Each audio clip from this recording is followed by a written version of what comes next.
Hello and welcome to the garden. What I thought I'd do today is just give you a quick tour around some of the new crops that are growing. Lots of stuff is now going over. We've cleared away things like carrots and parsnips. We've got a couple of bags of those that the very end of their season, and other stuff that's going to seed or will do soon. But we've also got lots of new stuff on the way, and I thought I'd give you a quick tour around the new growth and see how things are doing. Now, I usually film these things on a GoPro, but it is on its way back to the factory because it has a number of faults. So I'm on my backup camera today, so apologies if this doesn't go quite as smoothly as I would like. So behind this sea of parsley, which is doing remarkably well, of course this is going to go to seed very soon. You can see the potatoes at the back there. That's probably the best example. They're really highly variable. Some are only just poking through, and one or two of them are really well away. This is going to be the candidate for trying at the end of April, and hopefully we do get some tubers by then, but some of them are a long way behind. I don't think these tubers were particularly good, but they'll get there in the end. You can see here we've got a smaller collection, and in the neighbouring pot, wow, they're only just starting to poke through. There we have something, and there we have weeds. This is of course old potting soil, so not immune to growing a few weeds as well as the potatoes. So the polytunnel here at the moment is kind of a holding area for lots of young plants. I ran out of space, so I put up this little hanging shelf. I must confess, this idea is not mine. This is something I saw on Steve's channel at Green Side Up. He's got lots of hanging shelves in his polytunnels, and they're a great idea. They get the plants away from potential pests, and they give you lots more space. In the past, I've just been making do with some trestles here with some boards on top. Trestles are also dead handy. You can make a bench up wherever you happen to need one. But let's take a look at the plants. So here I've got some peas. These are Hurst green shaft. To be honest, they're not doing brilliantly well. Germination has been a bit patchy. There are some still coming through, so maybe that will improve over the next week or so. You can see at this end it's not too bad, but then along the other side it's a bit rubbish. So that was fresh seed, so I'm not that pleased with that so far. Hopefully it will improve a little bit, but otherwise that is not great. In this tray I've got the marigolds and tagetes. Now these have germinated really well. This was a fresh packet of seed, and once again I've got nothing from my 1-year-old seed. Now I'm hoping these will come through, but at the moment it's not looking too hopeful. Here I've got beetroot multi-sown. I think I've thinned that out to typically 4 per cell, and I think that's probably plenty. There might be 1 or 2 there with 5, but I think 4 per cell is probably more than enough there, and they're growing quite nicely. These are big cells, so they can stay in there until these are a sensible size. Got their true leaves just coming, and then next to those I've got some kohlrabi that I've pricked out. They're still only very small, but they're growing away quite happily. In this tray I've got some little pots that I'm going to use as spring onions. I've got white Lisbon in this, and this is the long red Florence. It makes a nice little spring onion as well. So it doesn't really matter what onion you use for young onions. Almost any will serve that purpose. I do like the white Lisbon, and we always get good results with that, so I'm quite happy to grow those. These are ready to go in the ground at any moment, really. They can stay in these pots a little bit longer. but as soon as I've planted up my main onions and I know how much space I've got, I will find a spot for these to go. No sign of the dill yet. No, there's nothing happening in here. That wasn't fresh seed, so maybe that has an issue. I've got another packet that hasn't been opened yet. If these do not germinate, I'll give them another week or so. They haven't been in there that long. You can just see in here the borage is just starting to germinate. Very pleased about that. That wasn't new seed either, but that is clearly okay. That looks like there's a bulge there. There'll be another seedling coming up here as well. Somewhat sporadic germination here, though it is still early days for these. These are young lettuce seedlings. Obviously I will be thinning these to just a single plant per cell, and I actually only want 3 of those to plant out, so I won't have any trouble here. I've already got enough. I think most cells have got something in. Those 2 are empty, but I've got plenty.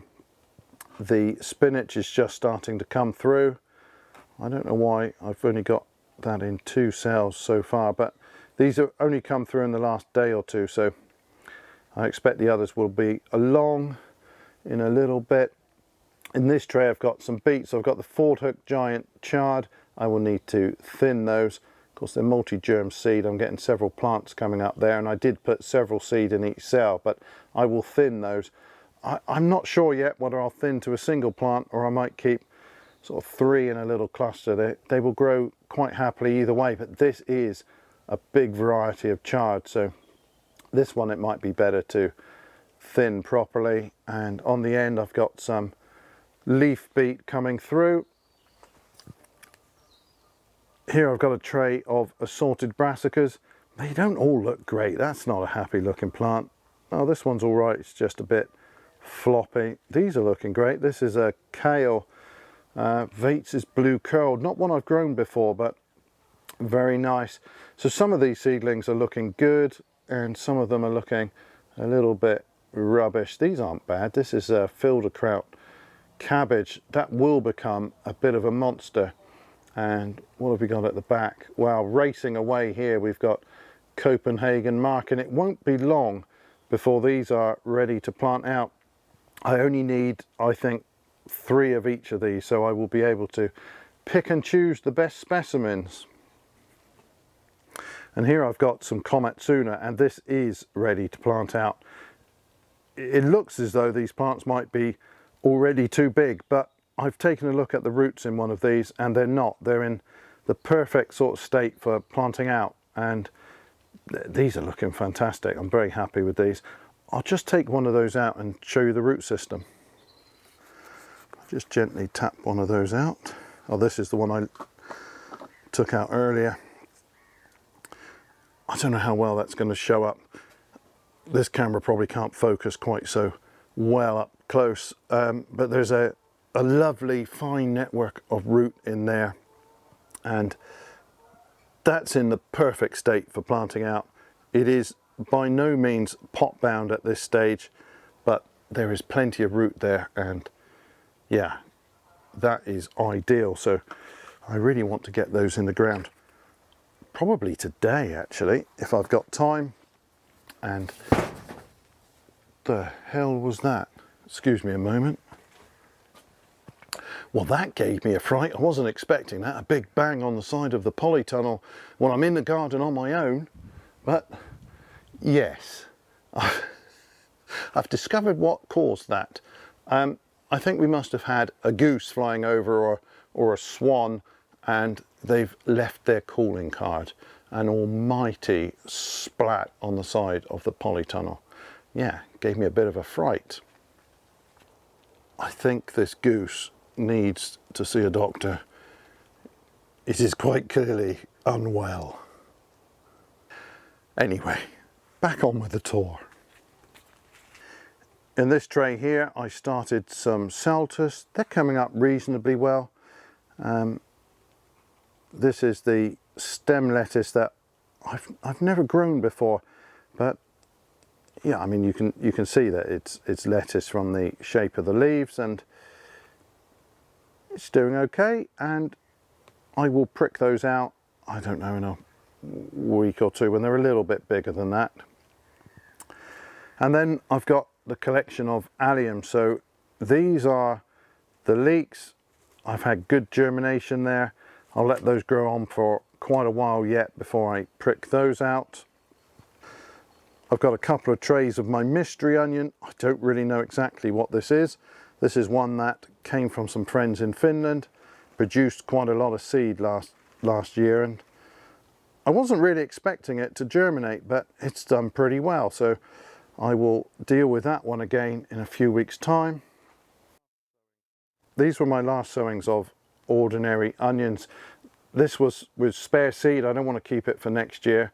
I've had trouble with germination on old onion seeds, but these I've got in pretty big clumps, and the idea here is to produce, hopefully, lots of small onions rather than large bulbs. These will be good for pickling or roasting whole, something like that.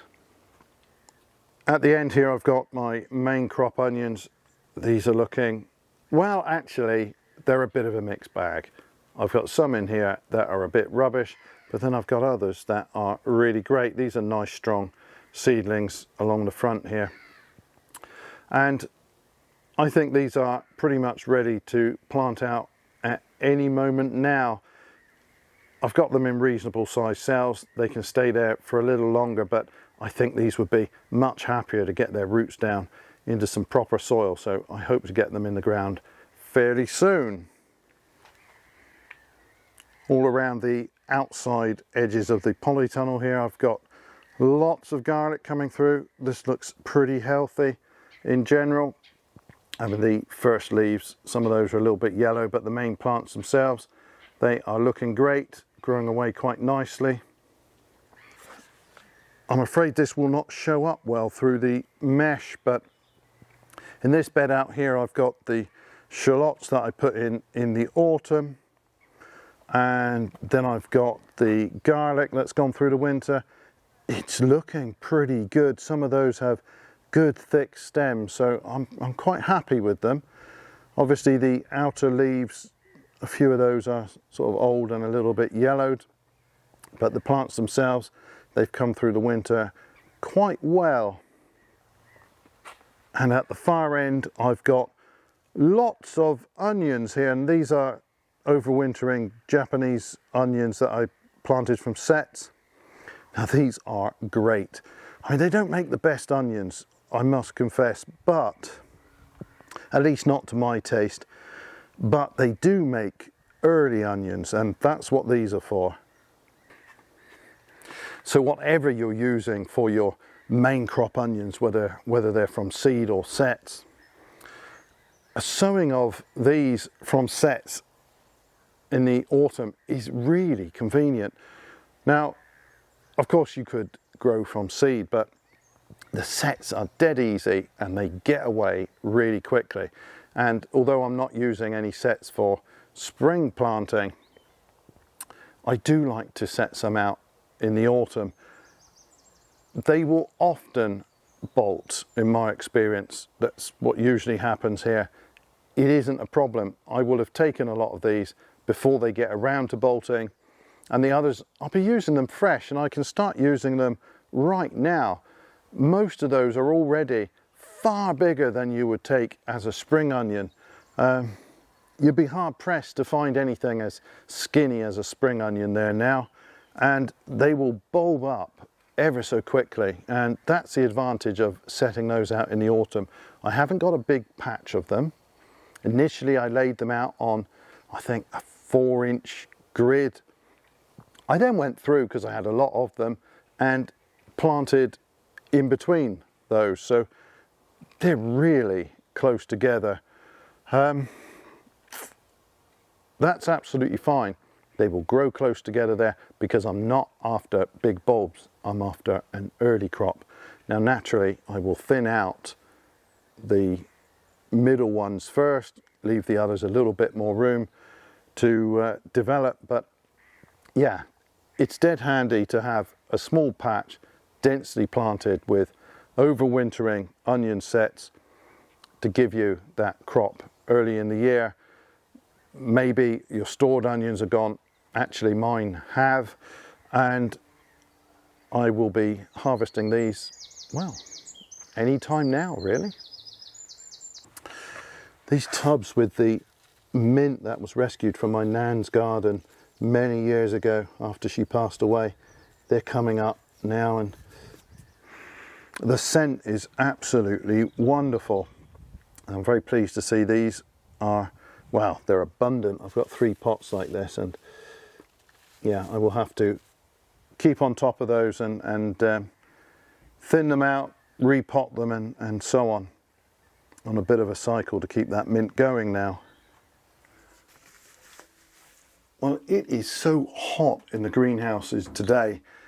This one's up against a wall and the sun is beating down on it. So, well, these don't need watering, but they are, you can see that they are flagging slightly in the heat. But these are the plants that were nearly wiped out when we had the power cuts following the storms. They got too cold and in rubbish light. They were all weak and floppy and, yeah, half dead specimens, but now they're looking pretty good. These stems have thickened up. They're going to be fine. The smaller plants, those are Lombardo. That tends to be a smaller, sort of more shrubby growth habit than some of these others. But yeah, I'm really pleased to see that most of these plants have put on some good growth. They've toughened up and they're looking all right now. Similarly, the aubergines, even long purple, which was frankly long leggy, even they are going to be okay. I'm really very relieved. Got some more peppers here, and what have I got at the back? That's the Violetta di Firenze. That's not looking too bad. Rosa sfumata.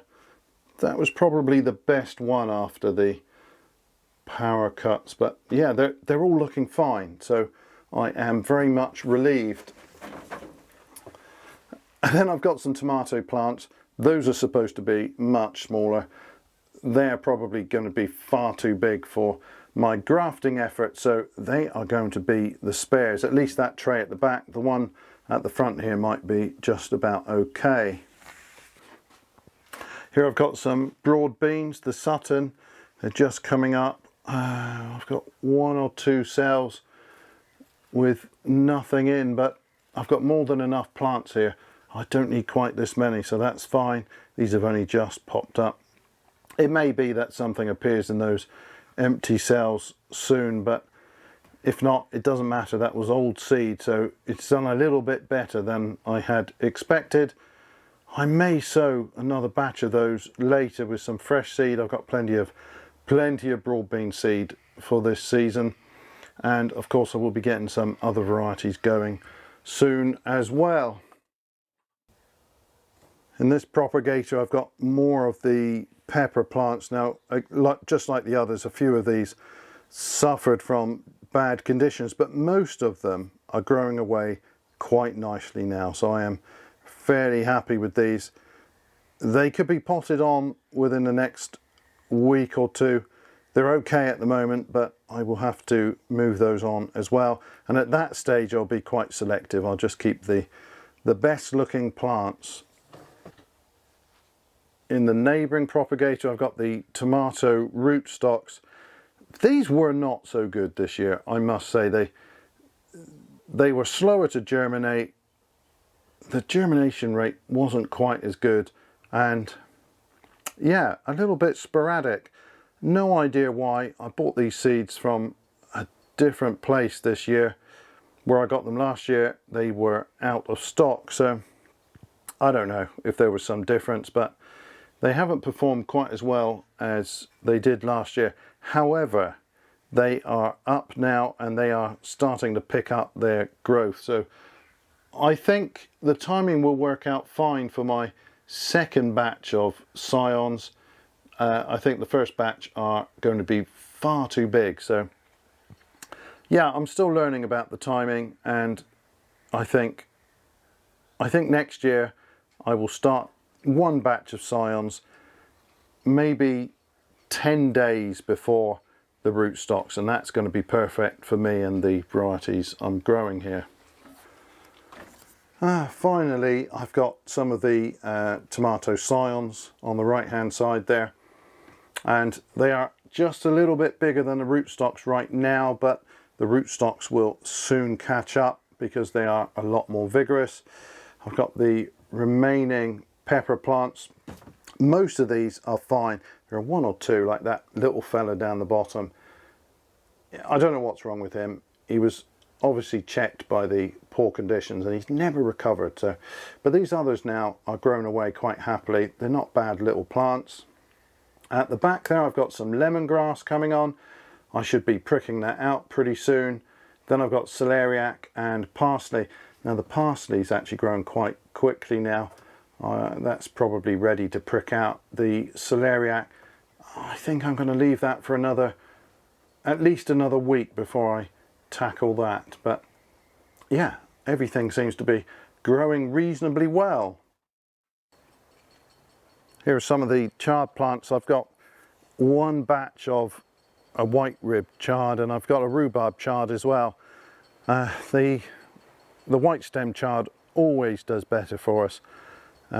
Gives us much bigger leaves, better ribs, better plants overall. But these have gone through the winter, and I've recently removed all of the scrappy outer leaves. There were a lot of really quite badly affected leaves, but I've left all of those in the center, and as you can see, they are vibrant and healthy looking. These will of course want to run to seed sometime soon, but before they do, they will give us another abundant crop, and we really do like the chard. Well, the bumblebees are active on the broad beans here, very busy, and well, that's usually a good sign, although I think some of these are cheating. But anyway, these broad beans, they have managed to overwinter okay. I mean, they took a bit of a pounding, but I've strung them up now with, got some string supporting them a little bit, and yeah, they don't need a huge amount of support, but a little bit of help to keep them upright, and they've got lots of flower on, so I am hoping we will get a reasonable crop out of these. It's always a little bit iffy what you might get. I can see actually we've got some other sort of bee on there. Maybe not a honey bee, maybe a solitary bee of some sort. They will be doing a better job of the pollination actually than the bumblebees on this occasion. The bumblebees are fantastic, of course, and we usually have a really healthy population of bees in this area. But those bumblebees, they are cheating. So there's some big old fat bees there, and it's difficult for a chunky old bumblebee to wedge itself up the rather long flowers of the broad bean. And so instead of doing that, it goes up to the top end, chews through the top of the flower in order to get at the nectar there. So they are cheating, and as a consequence, it's quite common for those flowers, first of all, not to get pollinated by the bumblebee, but also to get completely trashed in the process. It's not great to see that. Obviously there are lots of different sorts of bumblebee, but those really big ones that have been on these lately, I think most of the time they are cheating, and it's the smaller bees that will hopefully do some pollination here, because otherwise this looks very impressive, but we won't actually get a crop. Anyway, I think that is pretty much it for all of the new stuff that is on its way, either some things like the broad beans and the shallots and so on that I've overwintered and will crop later in the year, or then stuff I've been sowing from late winter. And yeah, it's not doing too bad. We've had a few setbacks with things like the peppers and chilies. There's been some patchy germination. I don't know why it is this year. Most of the seed that I've kept from last season it's not doing very well.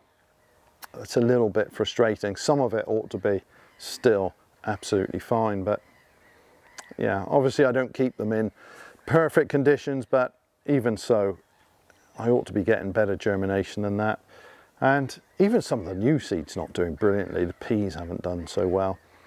And you know, I'm getting slightly mixed results on things like my seed grown onions, but never mind. I think there's enough good stuff to get the garden going. Anyway, that will be all for this video. Thanks ever so much for watching, and bye for now.